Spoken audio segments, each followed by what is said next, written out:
আওয়ামী সরকারের সময় আমরা ভালো ছিলাম, আমরা আর ভালো নেই। আমরা আর এখন ভালো নেই। আমাদের রাস্তাঘাটে খুন খারাপি, ধর্ষণ, রাহাজানি দিন দিন বেড়েই চলছে। আমরা বর্তমান খুবই ব্যর্থতার মধ্যে সময় পার করছি।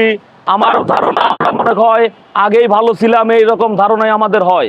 কারণ এখন আমাদের রাস্তাঘাটে চুরি চামারি, ছিনতাই, রাহাজানি, খুন, শিশু ধর্ষণ সহ নানান অপকর্ম বাংলাদেশে হচ্ছে।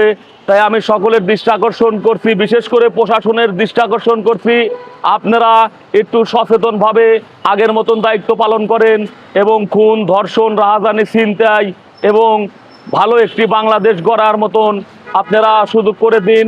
আমরা আপনাদের পাশে আছি, আমরা সর্বদা আপনাদের পাশে ছিলাম, পাশে আছি। আপনারা ভালো একটি বাংলাদেশ উপহার দিন। আওয়ামী সরকারের সময় আমরা ভালো ছিলাম বলতেই আমরা নানান রকমের সুবিধা পাইছি। আমাদের রাস্তাঘাটে রাত দিন 24 ঘন্টা থাকলে আমাদের কোনো চুরি ছিনতাই হয় নাই। এখন বর্তমান রিক্সা কন, অটো কন, সিএনজি কন, আমরা রিক্সের মাধ্যমে গাড়ি চালাই। বিশেষ করে এখন ডাকাতি, ছিনতাই বেড়ে গেছে। আগে যেরকম প্রশাসন শক্ত অবস্থানে ছিল, এখন বর্তমান আমাদের প্রশাসন ওই রকম ভাবে নেই। তা আশা করব, আমরা মাননীয় সরকারের কাছে আশা করব আপনার প্রশাসনের শক্ত অবস্থানে থাকার জন্য আমরা যেন ভালোভাবে রাস্তাঘাটে থাকতে পারি। সেই কারণেই বলছি আগের তুলনায় এখন আমরা ব্যর্থতার মাঝে সময় পার করছি, আগেই ভালো ছিলাম, এই কথাটা এই কারণেই বললাম। আগের সরকারের আমলে আমরা সুবিধা পেয়েছি, নানান রকমের সুবিধা, যেমন নিত্যপণ্য সকল কিছুর দাম কম ছিল। এখন এক প্যাকেট সিগারেট মনে করেন যে সিগারেট 10 টাকা সেটা কেনা লাগে 12 টাকা, যেটা 20 টাকা সেটা 23 টাকা, প্যাকেটে 10 টাকা 15 টাকা। খালি শুধু সিগারেট বলতে না, সব কিছুর দামে আমাদের বাড়তি। তাই আগের তুলনায় আমরা এখন খারাপ সময় পার করছি।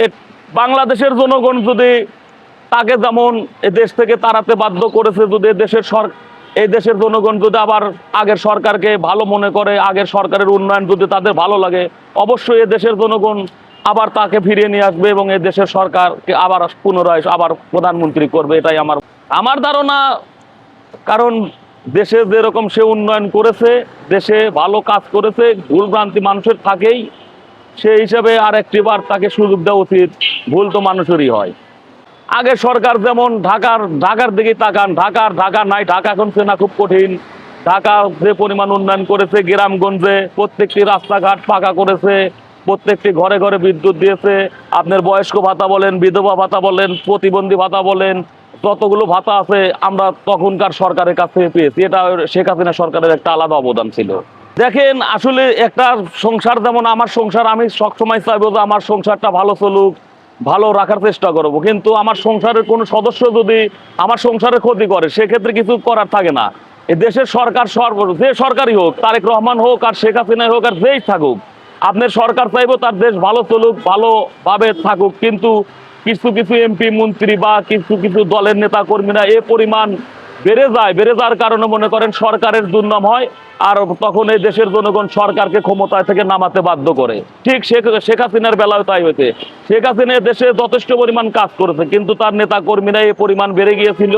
বেড়ে যাওয়ার কারণে মনে করেন যে দেশের ছাত্র জনতা প্লাস দেশের জনগণ সরকারকে নামাতে বাধ্য করেছে। আমি চাই এ দেশ ভালো চলুক, এ দেশের মানুষ ভালো থাকুক, এ দেশে কোনো খুন খারাপি, ছিনতাই, রাহাজানি, ধর্ষণ এগুলো না হোক।